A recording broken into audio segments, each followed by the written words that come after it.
दोस्तों नमस्कार। आज हम दो बड़ी खबरों पर बात करने जा रहे हैं जो सीधे सीधे भारत की ताकत और उसकी बढ़ती वैश्विक साख से जुड़ी हैं। पहली खबर है भारत और ब्रिटेन के बीच हुआ ऐतिहासिक फ्री ट्रेड एग्रीमेंट और दूसरी खबर है इंटरनेशनल ओलंपिक कमेटी यानी IOC की तरफ से भारत के लिए फंडिंग दोबारा शुरू करने का बड़ा फैसला। सुनने में ये दोनों खबरें अलग अलग लगती हैं, लेकिन असल में इनका मकसद एक ही है। दुनिया अब भारत पर भरोसा करने लगी है। अब आप सोच रहे होंगे कि आखिर ऐसी कौन सी डील है जिसने पूरी दुनिया को चौंका दिया। तो मैं आपको बता दूं कि यह है भारत और ब्रिटेन के बीच हुआ ऐतिहासिक फ्री ट्रेड एग्रीमेंट। जी हां दोस्तों, यह वही डील है जिसके लिए अमेरिका सालों से माथापच्ची करता रहा, लेकिन भारत ने ब्रिटेन के साथ इसे चुपचाप करके दिखा दिया। और यह कोई छोटी मोटी डील नहीं है, बल्कि ऐसा समझौता है जिसने भारत को वैश्विक स्तर पर एक नई पहचान दे दी है। जुलाई 2025 को लंदन में भारतीय प्रधानमंत्री नरेंद्र मोदी और ब्रिटेन के नए प्रधानमंत्री कीयर स्टारमर आमने सामने बैठे और इस समझौते पर हस्ताक्षर किए। जैसे ही दोनों नेताओं ने पेन उठाया और दस्तावेज पर साइन किया, उस पल को इतिहास में दर्ज कर लिया गया, क्योंकि यह वही क्षण था जब भारत ने दुनिया को दिखा दिया कि वह अब किसी के दबाव में काम करने वाला देश नहीं है, बल्कि दूसरों को अपने साथ जोड़ने वाला देश है। अब आप पूछेंगे कि इस डील का मतलब क्या है। साधारण भाषा में समझिए तो अब भारत से ब्रिटेन जाने वाले 99% सामान पर कोई टैक्स नहीं लगेगा। यानी किसान, छोटे व्यापारी, हैंडीक्राफ्ट बनाने वाले कलाकार और मैन्युफैक्चरिंग सेक्टर से जुड़े लाखों लोग सीधे सीधे फायदे में रहेंगे। सोचिए, पहले जहां हमारे छोटे छोटे उद्यमियों के प्रोडक्ट्स ब्रिटेन जाकर महंगे हो जाते थे और ब्रिटिश ग्राहक उन्हें खरीदने से कतराते थे, वहीं अब वही प्रोडक्ट्स किफायती दाम पर उपलब्ध होंगे। इस डील से भारत को कई बड़े फायदे होंगे। सबसे पहले किसानों को राहत मिलेगी। अब भारत से ब्रिटेन जाने वाले कृषि उत्पाद टैक्स फ्री होंगे। इसका मतलब है कि गेहूं, चावल, दालें, मसाले और फल फूल पहले से ज्यादा सस्ते दाम पर ब्रिटेन के बाजार में बिकेंगे और भारतीय किसानों को इसका सीधा फायदा मिलेगा। दूसरे, छोटे उद्योगों की जीत होगी। भारत के हैंडीक्राफ्ट, टेक्सटाइल्स, गहने और लकड़ी से बने सामान अब ब्रिटेन में ज्यादा लोकप्रिय होंगे, क्योंकि उन पर एक्स्ट्रा टैक्स नहीं लगेगा। तीसरा, दवा उद्योग को बूस्ट मिलेगा। भारत दुनिया का सबसे बड़ा जेनेरिक दवाओं का सप्लायर है। अब ब्रिटेन में हमारी दवाएं सस्ती होकर उपलब्ध होंगी। इससे भारतीय फार्मा कंपनियों को अरबों डॉलर का फायदा होगा। चौथा, मैन्युफैक्चरिंग हब बनने की दिशा में भारत और आगे बढ़ेगा। जो कंपनियां पहले चीन से सामान मंगाती थीं, अब वे भारत की ओर रुख कर रही हैं और इस डील के बाद भारत उनके लिए और भी आकर्षक बाजार बन जाएगा। ब्रिटेन को भी इस समझौते से फायदा होगा। वहां की लग्जरी कारें जैसे जगुआर और रेंज रोवर अब भारत में कम कीमत पर मिलेंगी। ब्रिटिश इलेक्ट्रॉनिक गैजेट्स और हाईटेक मशीनें अब पहले से सस्ती होंगी। ब्रिटेन के ब्रांड्स को भारत जैसा बड़ा और भरोसेमंद बाजार मिलेगा, जहां करोड़ों ग्राहक उनकी चीजें खरीदने के लिए तैयार हैं। यानी यह डील दोनों देशों के लिए विन विन सिचुएशन है।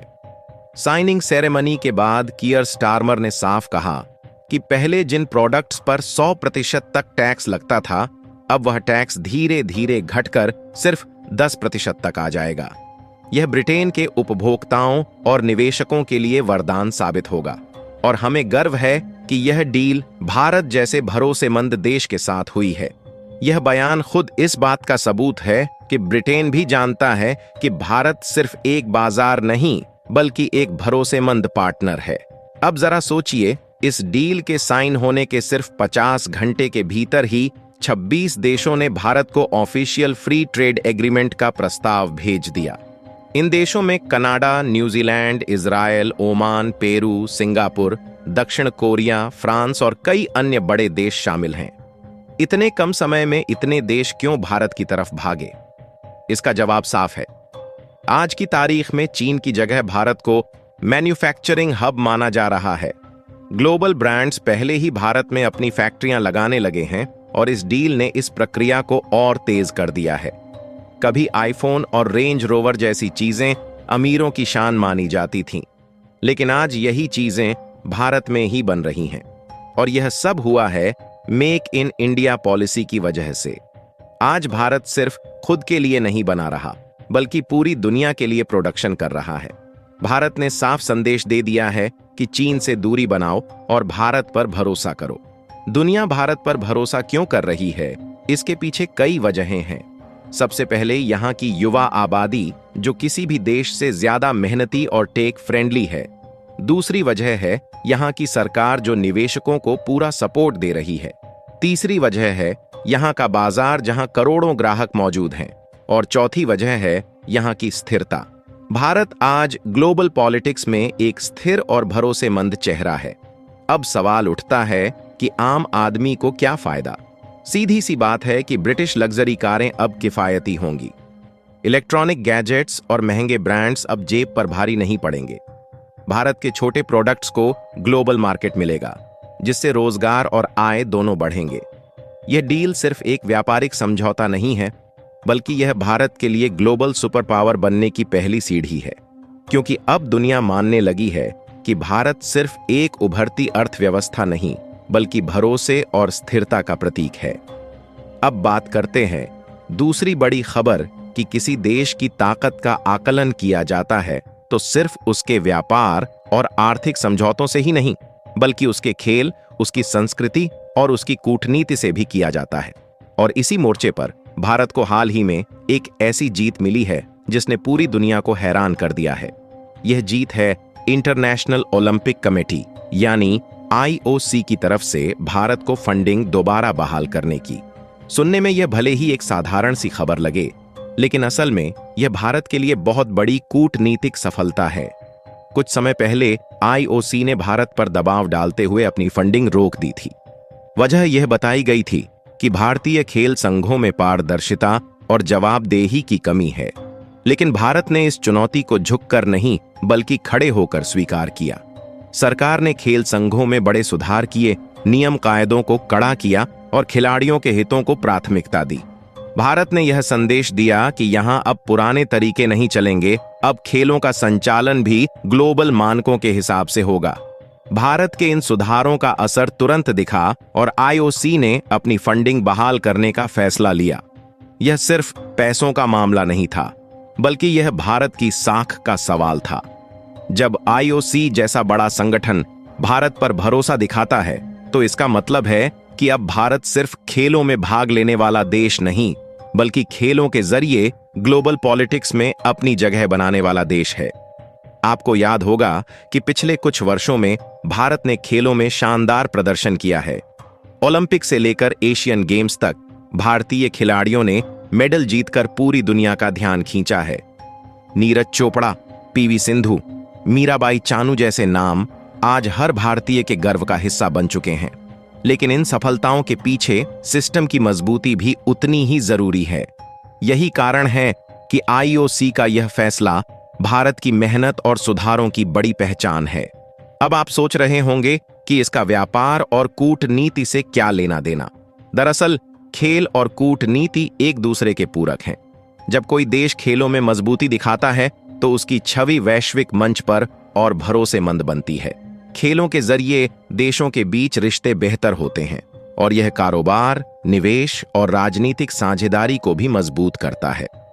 भारत ने IOC का भरोसा जीतकर यह साबित कर दिया कि वह हर मोर्चे पर सुधार करने के लिए तैयार है।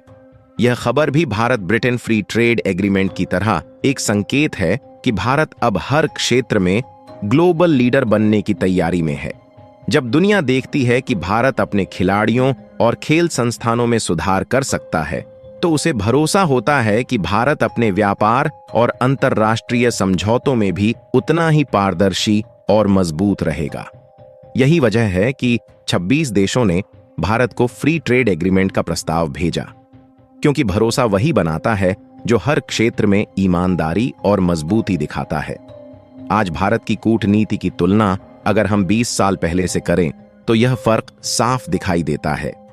पहले भारत को सिर्फ एक उभरता हुआ बाजार माना जाता था, लेकिन आज भारत को एक भरोसेमंद पार्टनर, एक टेक्नोलॉजी हब, एक मैन्युफैक्चरिंग सेंटर और अब एक खेलों की नई ताकत के रूप में देखा जा रहा है। भारत का सबसे बड़ा हथियार है भरोसा और स्थिरता।